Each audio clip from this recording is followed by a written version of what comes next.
नमस्कार साथियों, आप सभी का हमारे यूट्यूब चैनल पर स्वागत है। साथियों, निदेशालय पशुपालन विभाग जयपुर ने पशु परिचर की पोस्टिंग आदेश जारी कर दिया है। साथियों, आपका नियुक्ति आदेश जारी हो चुका है। अब आपको क्या प्रोसेस अपनाना है, ये आपको थोड़ा सा ध्यान रखना है साथियों। तो नियुक्ति आदेश में लगभग 5,000 यहाँ पे 5,778 अभ्यर्थियों की यहाँ पे पोस्टिंग की ऑर्डर जारी कर दिया है साथियों। यहाँ पर अपना पोस्टिंग ऑर्डर अपने नाम के हिसाब से आप देख सकते हैं। और आपका जो साथियों पशु परिचर का जो फर्स्ट लेवल 1 में आपको यहाँ पे कार्यक्रम होगा और 2 वर्ष तक आपको यहाँ पे प्रोबेशन ट्रेनिंग के रूप में आपको निकालना होगा और लगभग आपको 12,400 रुपये का पेमेंट है, वो 2 साल तक आपको फिक्स मिलने वाला है साथियों। इसके अलावा यहाँ पे साथियों और बात करते हैं तो यहाँ पे देखो आपकी जो ज्वाइनिंग है साथियों पूर्ण रूप से अस्थायी रहने वाली है। 2 साल तक आपकी अस्थायी रहेगी साथियों, ठीक है। जब आप ज्वाइनिंग कर लेंगे तब से आपकी 2 साल तक आपको प्रोबेशन निकालना होगा। प्रोबेशन में आपको किसी प्रकार का कोई भत्ता, महंगाई भत्ता, आपको मकान किराया, शहरी भत्ता, कुछ भी आपको यहाँ पर नहीं मिलेगा। आपको ध्यान रखना साथियों। केवल आपको 12,400 रुपये है जो आपको फिक्स पेमेंट मिलेगा। और अगर आपको छुट्टियों की बात करते हैं तो आपको 1 साल की आपको 15 CL मिलने वाली है। आकस्मिक अवकाश आपको 15 के अलावा आपको एक भी नहीं मिलेगी। आपकी जो भी डेट ऑफ बर्थ अभी आपने दर्ज करी है वही रहने वाली है। 10वीं की अंक तालिका में आपको कोई परिवर्तन नहीं, आपकी डेट ऑफ बर्थ इस बार नहीं रहने वाली है।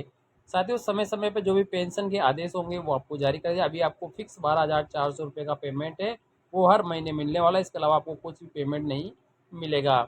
इसके अलावा आपका जो पे मैट्रिक है लेवल 1 रहने वाला साथियों। इसके अलावा आपकी जो भी आप ज्वाइनिंग करने जाएंगे तो आपको कोई यात्रा भत्ता वगैरह नहीं मिलने वाला है। अब साथियों, अगर आप प्रोबेशन काल जब आप निकालेंगे तो आपको कोई वेतन वृद्धि नहीं मिलने वाली है। इसके अलावा आपका अगर संतोषजनक आपकी सेवाएं नहीं होती है तो आपका प्रतीक्षा काल को बढ़ाया जा सकता है, बिना कारण बताए सेवा भी समाप्त की जा सकती है। इसके अलावा आपको किसी प्रकार का कोई भी अवकाश लेने पर आपका जो ये साथियों प्रोबेशन है वो आगे बढ़ाया जा सकता है। इसको ज़रूर आप ध्यान रखें, आप किसी प्रकार का अवकाश नहीं ले सकते। साथियों, अगर आप ज्वाइनिंग करने जा रहे हैं तो आपको कई सारे डॉक्यूमेंट है वो तैयार कर लेने हैं साथियों। आपके अंकित जो भी आपको जिला स्थान अलॉटमेंट हुआ है वहाँ पे जाकर आपको सारे जो मूल दस्तावेज है वो जमा करवाने होंगे साथियों। दस्तावेजों में अगर किसी प्रकार की कोई गलती है साथियों, आपने झूठी जानकारी दी है, तो आपकी साथियों यहाँ पे देखो आपका जो नियुक्ति आदेश है वो रद्द भी किया जा सकता है। साथियों, सेवा नियम में जो भी आपके चिकित्सा अधिकारी का हस्ताक्षर से जारी हुआ आपको एक स्वास्थ्य परीक्षण बनवाना है साथियों, इसका आपको थोड़ा सा ध्यान रखेंगे। और जन्म तारीख का आपको साथियों 10वीं का मार्कशीट है वो आपका जमा करवाना होगा। इसके अलावा आपने जो भी कैटेगरी भरी है उस कैटेगरी का जो जाति प्रमाण पत्र वगैरह है जिस भी कैटेगरी का है वो आपको बनवा लेना है साथियों, वो ज़रूर आपको ले जाना है। साथ ही आपका मूल निवास है वो भी आपको डिजिटल लेने जाना है। इसके अलावा अगर आप विवाहित हैं तो आपको साथियों 22/5/2006 या उसके बाद में आपका शादी है तो उसका विवाह पंजीयन आपको वहाँ पर देना है। दहेज नहीं लेने का आपको 100 घोषणा पत्र है जो आपको जो 50 रुपये का स्टाम्प होता है उस पर आपको बनवा लेना है साथियों, ठीक है। इसके अलावा आपको डॉक्यूमेंट में साथियों देखो आपको विवाहित होने पर आपको संतान संबंधी देना है कि 2 से ज़्यादा हमारे संतान नहीं है। अगर आप अविवाहित है तो आप अविवाहित का आपका जो भी आपका वो घोषणा प्रारूप है वो आपको यहाँ पर देना होगा। पति पत्नी अगर पूर्व में राजस्थान सरकार की नियमित सेवा में है तो ऑनलाइन काउंसलिंग में जो भी आपने घोषणा पत्र भरा है वो आपको जमा करवाना है। 2 अलग अलग राजपत्रित के अधिकारी के आपके चरित्र प्रमाण बनवा लेने साथ ही जो भी आपके स्कूल वगैरह है वहाँ से आप बनवा सकते हैं। साथ ही इसके अलावा अगर आप विधवा कोटे से तो आपको मृत्यु प्रमाण पत्र लगाना है। और विधवा है तो आप साथ ही यहाँ पे सक्षम अधिकारी से जो न्यायालय से डिग्री है वो लगानी है। और अगर आप साथियों अगर दिव्यांगजन है तो आपको 19 से प्रमाण पत्र आपको यहाँ पर लगाना है। इसके अलावा साथियों अगर आप भूतपूर्व सैनिक है तो आपको यहाँ पे आपका जो भी होता है साथियों सैनिकों का वो आपको लगा देना है।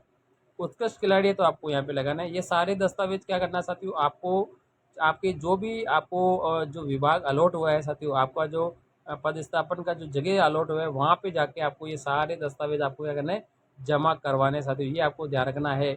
अगर आप समय पे जमा नहीं करवाते तो आपका नियुक्ति आदेश रद्द भी किया जा सकता है, इसका आप विशेष तौर से आप ध्यान रखेंगे। साथ ही एक बात और ध्यान रखनी है कि जितने भी चयनित असार्थी आदेश प्रसारित होने के उपरांत में दिनांक 25/9 से लेकर 15 अक्टूबर तक यानी 21 दिन आपको दिए जा रहे हैं साथियों। 21 दिन में आपको आपको ज्वाइनिंग कर लेनी है साथियों। अगर आप उसमें ज्वाइनिंग नहीं करते हैं तो आपका जो आदेश है वो निरस्त भी माना जा सकता है। आप जरूर ध्यान रखिए, इस डेट को फिक्स ध्यान रखिए। 25 सितंबर से लेकर 15 अक्टूबर यानी आपको 21 दिन का समय दिया जा रहा है। 21 दिन में आप ज्वाइनिंग कर सकते हैं। आपके डॉक्यूमेंट नहीं बने तो आप बनवा सकते हैं। और आपको यहाँ पर आपको क्या करना चाहते हो, अपना जो डॉक्यूमेंट है वो सब कुछ लेके आपको वहाँ पे चले जाना है। इसके अलावा आपको साथियों यहाँ पे कार्यक्रम से पहले पुलिस का प्रमाण पत्र बनवाना होगा, वेरिफिकेशन साथियों, ठीक है। उसमें किसी प्रकार का आपको कोई भी छूट नहीं मिलने वाली है। इसके अलावा साथियों आप सब कुछ आप जमा करवा सकते हैं। आपका पोस्टिंग पैलेस आप यहाँ पे देख सकते हैं। आपको यहाँ पर क्लियरली यहाँ पर दिया है, पीडीएफ में आपको आपके दे देता हूँ डिस्क्रिप्शन बॉक्स में, आप वहाँ से आप देख ले सकते हो, ठीक है।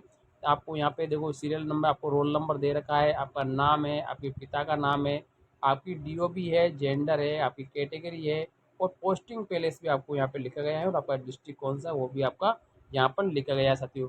तो आप इस प्रकार से आप पूरा डिटेल देख सकते हैं। आपका पोस्टिंग पैलेस भी यहाँ पे दिया हुआ है, तो आप अपनी पोस्टिंग पैलेस को चेक कर सकते हैं और उसी में आप जाके अपने दस्तावेजों को सत्यापन करवा सकते हैं। आपको 21 दिन का समय दिया जा रहा है साथियों। आपको इसमें बिल्कुल भी ढिलाई नहीं बरतनी है।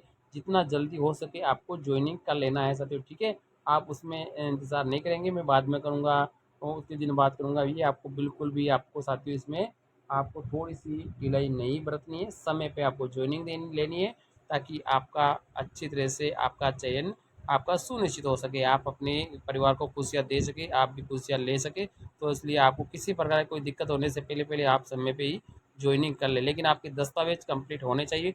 ये आप ज़रूर ध्यान रखें साथियों, बिना दस्तावेजों के अभाव में आपकी ज्वाइनिंग नहीं होगी साथियों, ठीक है। थैंक यू, धन्यवाद।